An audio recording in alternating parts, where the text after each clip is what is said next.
মিলে দ্বন্দ্ব ফ্যাসাদ তৈরি হয়ে গিয়েছে যে এই হাজারে আসওয়াদটাকে কোথায় স্থাপন করবে। এই যে কালো পাথর যারা হজে গিয়েছেন, এই কালো পাথরে চুমা দিলে আপনার জীবনের সকল গুণাগুলো কালো পাথর চুষে নেয়। বলি সুবহানাল্লাহ। আপনি মাসুম, আপনি কি মাসুম। এই পাথরটা অনেক সম্মানীয় একটা পাথর। এই পাথরকে স্থাপন করার জন্য 4টা গোত্র দ্বন্দ্ব বেঁধেছে। কয়টা গোত্র? 4টা গোত্র দ্বন্দ্ব বেঁধেছে। কেউ বলছে আমরা নেব, কেউ বলছে আমরা নেব। কোনো সমাধান আসে না। বলে চলো মুহাম্মাদের কাছে যাই।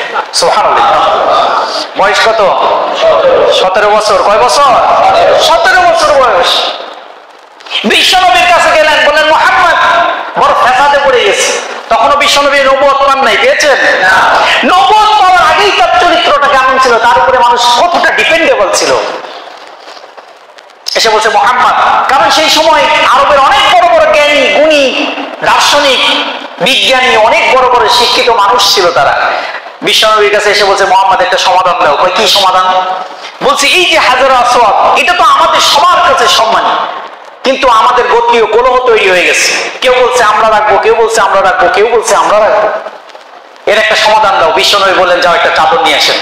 সুবহানাল্লাহ। কি নিয়ে আসতে বলেছেন? চাদর আনতে বলেছেন। বিশ্বনবী বলছেন 4টা গোত্র চাদরের 4 কোণা ধরেন। বিশ্বনবী সাল্লাল্লাহু আলাইহি ওয়াসাল্লাম হাজারে আসওয়াদ আস্তে করে চাদরের উপরে উঠায় রাখলেন। 4 গোত্রের 4 জন নেতা ব্যক্তি ধরে তারা হাজারে আসওয়াদকে স্থাপন করলো। কোনো ফাসাদ হলো না। সমাধান দিয়েছেন কে? বিশ্বনবী সাল্লাল্লাহু আলাইহি ওয়াসাল্লাম। এমন একজন নেতা থাকতে আমার এত নেতা খোঁজা লাগবে কেন? ঠিক কিনা? বিশ্বনবী তার আনুগত্য করা যেমন আল্লাহ রাব্বুল আলামিন ফরজ করে দিলেন, শুধু তাই নয়, আল্লাহ বলে দিলেন শোনো সারা জীবন তো বিশ্বনবী থাকবে না, থাকবে 3 শ্রেণীর ব্যক্তির আনুগত্য আল্লাহ রাব্বুল আলামিন ফরজ করে দিয়েছেন। 1 নম্বর হলো আল্লাহর আনুগত্য করতে হবে, 2 নম্বর হলো বিশ্বনবীর আনুগত্য করতে হবে, 3 নম্বর হলো ওয়াউলিল আমর, সমাজের ভিতরে যারা ইসলামের পাবন্দি, ইসলামের উপরে অটুট থাকবে, ইসলামী দিন প্রতিষ্ঠার আন্দোলনে শরীক থাকবে, এই 3 শ্রেণীর মানুষের আনুগত্য করা ফরজ। যেখানে সেখানে নেতা খোঁজা যাবে? যেই নেতার চরিত্র দেখবেন বিশ্বনবীর সাথে মিলে যাবে সেই নেতার আনুগত্য করতে হবে। রাজি আছেন না মুসলমান? সে যে দলের হোক না কেন, যদি নেতার চরিত্র যদি বিশ্বনবীর চরিত্রের সাথে মিলে যায় তাহলে আমরা সেই নেতার আনুগত্য করতে রাজি আছি ইনশাআল্লাহ। আর নেতা যদি টেন্ডারবাজ হয়, চাঁদাবাজ হয়, লুটতরাজ হয়, রাজধানী করে খায়, ছিনতাই করে খায়, মদ খায়, গাঁজা খায়, বেনামাজি, বেরোজগার, ওই নেতার আনুগত্য করতে কোনো মুসলমান দায়বদ্ধ না। যদি নেতার চরিত্র বিশ্বনবীর চরিত্রের সাথে মেলে ওই নেতার আনুগত্য আমরা সবাই করবো ইনশাআল্লাহ। কারণ বিশ্বনবী চরিত্রের সার্টিফিকেট দিয়েছেন কে? শুধুমাত্র তাই নয়, আল্লাহ রাসূল সাল্লাল্লাহু আলাইহি ওয়াসাল্লাম বলেন কোন ব্যক্তি যদি অধিক মানুষ যদি জান্নাতে যায় একটা কারণেই জান্নাতে যাবে, আল্লাহর নবী ঘোষণা করেন অধিক মানুষ যদি জান্নাতে যায় একটা কারণেই জান্নাতে যাবে, সেটা হলো মানুষের চরিত্রটা ভালো। বলি সুবহানাল্লাহ। যার চরিত্র ভালো সে কোথায় যাবে? কার কথা? আর 2টা কারণে মানুষ বেশি জাহান্নামে যাবে। কয়টা কারণে? 2টা কারণে। আল্লাহ নবী বলেন 2টা গহ্বর, যেটা 2টা গহ্বর বলতে কি বোঝায়? একটা গর্ত, গর্তের মুখের ভিতরে যেটা থাকে ওটাকে বলে গহ্বর। এই গহ্বরে 2টা জিনিস থাকে, একটা হচ্ছে জিহ্বা। বিশ্বনবী কান দিয়ে করে সাহাবীদেরকে বলেন এই দেখো এই জিহ্বাটা যদি কেউ ঠিক রাখতে পারে, এই জিহ্বার কারণে অধিকাংশ মানুষ জাহান্নামে যাবে। এরপরে বিশ্বনবী বললেন আর একটা গহ্বর হচ্ছে লজ্জা স্থান। কি স্থান? যেখানে সেখানে ব্যবহার করা যাবে না। লজ্জা স্থানকে যথাযথ হেফাজত করতে না পারলে এই 2টা জিনিসের কারণে অধিকাংশ মানুষ কোথায় যাবে? জাহান্নামে যাবে। আর একটা জিনিসের কারণে অধিকাংশ মানুষ জান্নাতে যাবে, সেই জিনিসটার নাম কি? চরিত্র। আর এই দুইটা জিনিসের কথা বিশ্বনবী এটাও বলেছেন, যদি এই দুইটা জিনিসের গ্যারান্টি কেউ দিতে পারে, দুইটা জিনিসের কি দিতে পারে? গ্যারান্টি দিতে পারে, সার্টিফিকেট দিতে পারে আমাকে, যদি কোনো ব্যক্তি এই দুইটা জিনিসের সার্টিফিকেট দিতে পারে, বিশ্বনবী বলেন আমি তাকে সার্টিফিকেট নিয়ে হাতে ধরাই দেব জান্নাতের। পারবেন জিহ্বার এই সার্টিফিকেট দিতে?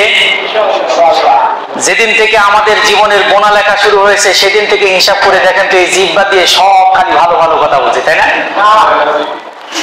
বলছি না? জীবনে গীবত করি নাই, করছি? গীবত করছি? মিথ্যা কথা তো কোনোদিনই বলি, হ্যাঁ বকাবদ্ধ তো করিই নাই, ওটা তো আমাদের পেশাই না। সত্য কথা তো বলিই নাই, মিথ্যার ধারে কাছেও যাই নাই, নাকি না? মিথ্যা কথা তো বলিই নাই, সত্যের ধারে কাছেও যাই নাই, বিষয়টা এরকম। অথচ এই জিহ্বা নরম জিনিস, কি জিনিস?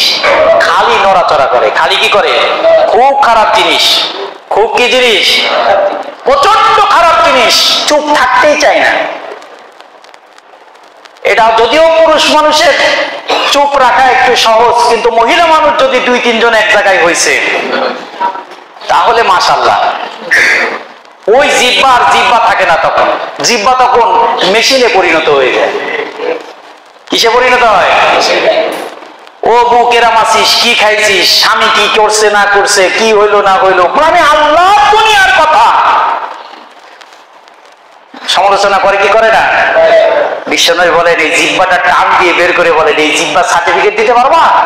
যদি পারো আমি বিশ্বনবী বললাম তোমাকে জান্নাতের সার্টিফিকেট দিয়ে দিলাম। আরেকটা হচ্ছে লজ্জা স্থান, এটার হেফাজত করা এখন খুবই সহজ, নাকি? খুব সহজ না? এই সোশ্যাল মিডিয়ার যুগে লজ্জা স্থান দিয়ে হেফাজত করা খুবই সহজ, সহজ কিনা?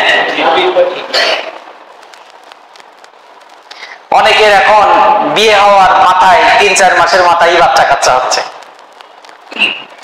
কয় মাসের মাথায়? 3-4 মাস 5 মাসের মাথায় বাচ্চা কাচ্চা হচ্ছে, হচ্ছে না? কেন হচ্ছে?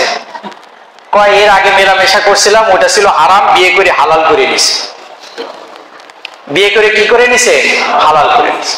আজকে অসংখ্য জায়গায় দেখা যাচ্ছে যে বিভিন্ন জায়গায় কলেজ ছাত্রী কোন কলেজ ছাত্রের বাসায় গিয়ে অনশন করতেছে, তার বিবাহের দাবিতে অনশন করতেছে। এর কারণ কি? এর কারণ হলো অনশন করার তার যুক্তি আছে, কারণ ওই সিপা চাপা বিভিন্ন হোটেলে যে অনৈতিক সম্পর্ক করছে এটার ফায়দা নিতে হবে না।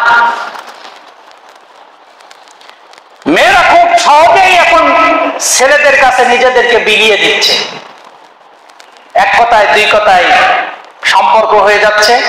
সম্পর্ক হওয়ার এক পর্যায়ে বিভিন্ন জায়গায় ডেটিং হচ্ছে, ডেটিং হতে হতে হাতাহাতি, হাতাহাতি হতে হতে সব পাতাপাতি হচ্ছে। কিন্তু আজকে পরকীয়ায় শয়লা বউ দিয়ে অন্য জায়গায় চাকরি করাবে, নিরাপদ না?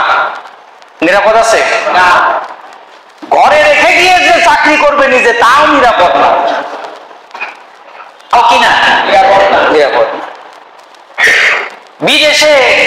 বিদেশ বিভুঁইয়ে যারা বিদেশে আছে তাদের এই সম্পদগুলার বেশি খেয়ানত হচ্ছে, বেশি এই সম্পদগুলার খেয়ানত সবচাইতে বেশি হচ্ছে।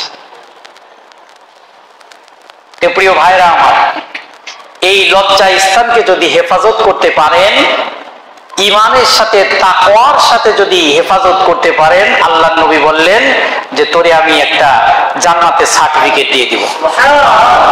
পারবেন না ইনশাআল্লাহ? ইনশাআল্লাহ আল্লাহ তাআলা আমাদের তৌফিক দান করুক, সবাই বলি আমিন।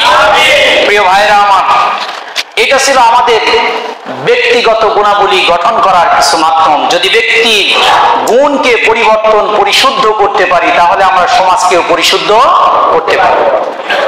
এরপরে আমাদের আগামী জুমায় আলোচনার যে বিষয়টা থাকবে